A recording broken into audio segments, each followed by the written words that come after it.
Welcome back. Every Thursday right here on News 9 at 9, we go in depth with Oklahoma City Police Chief Wade Gourley. This week, we talked to the chief about the city's violent crime rate over the last few years. Here's Lisa Monahan. Oklahoma City Police Chief Wade Gourley back in studio this morning, and this week we're talking about the city's violent crime rate. There's been a nationwide trend of an increase in violent crime over the last few years, but Chief, what are your officers seeing on the ground? So in Oklahoma City, we quarterly submit our violent crime stats to the Major City Chiefs Association, and then they in turn put those together, compile them, and we get the report from that. What we saw last year is we actually saw Oklahoma City had a decrease in violent crime compared to most other major cities around the country. However, what I can tell you is when we are responding to these violent crimes now, they're much more likely to involve a firearm. It seems that they're much more violent in the actions that the criminals are taking. And also in the last couple of years, we've had more of our officers shot at than I can remember, since I've been on the police department.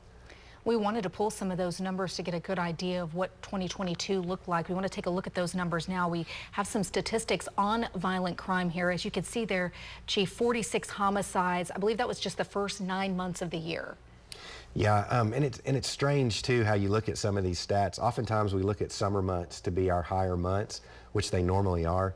But sometimes, you'll see, I think January last year, if I remember right, we started off the year pretty violent. And had quite a few homicides in that. But it's an up and down kind of trend thing. Last year our numbers were down based on the previous year, and they were down in comparison to other cities. And if we're not just talking about homicides, there were 348 rapes, 474 robberies. We know that more than 2,300 aggravated assaults. How do you think those numbers compare to years past?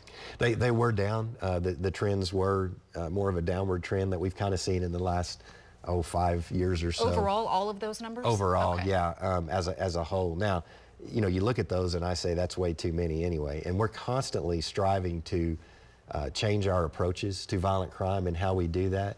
One of the things we're actually doing this year that's a little bit different is we're taking our violent crime approaches and also applying those to our property crimes as well. Because a lot of these property crimes, they start off that way, but then they turn into a violent crime, that someone gets caught in the act of doing something, or sometimes maybe someone retaliates against someone for committing those crimes.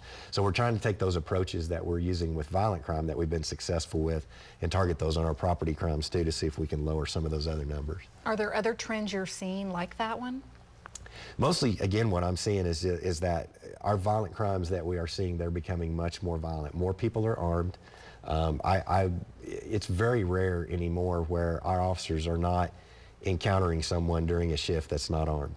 Where used to, you'd make, hundreds of traffic stops Sure. during the year.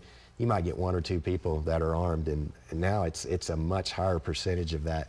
The majority of our people in our community are carrying firearms now, and so our officers have to deal with that more. But then also too, it puts that into the equation when someone does get mad, or you have a road rage incident or something like that tends to escalate that crime up. We appreciate what your officers are doing to keep the numbers down. What can people do to protect themselves and keep themselves safe? The biggest thing is calling 911. When you see something suspicious, or you have a crime that occurs in your neighborhood, we have methods now. There are a lot of people that don't want to get involved. They don't want to call the police. They don't want to be retaliated against. But you can remain anonymous. I mean, if you know something about a serious crime that's occurred and you want to report that, you could do that anonymously. It just kind of guides us in the direction of where we needed to go. We have technology now. We have analysts that can hunt down those leads, and we don't need that human interface or that person to testify in court that everybody gets worried about. And so just getting involved, making that call through Crime Stoppers, you can remain anonymous through that. But that's what we need more than anything from the public. Chief, we appreciate you. Thanks for always being here with us each and every Thursday. You can submit questions by sending us an email, or you can head over to news9.com/chief to watch our previous chats. We'll see you next week.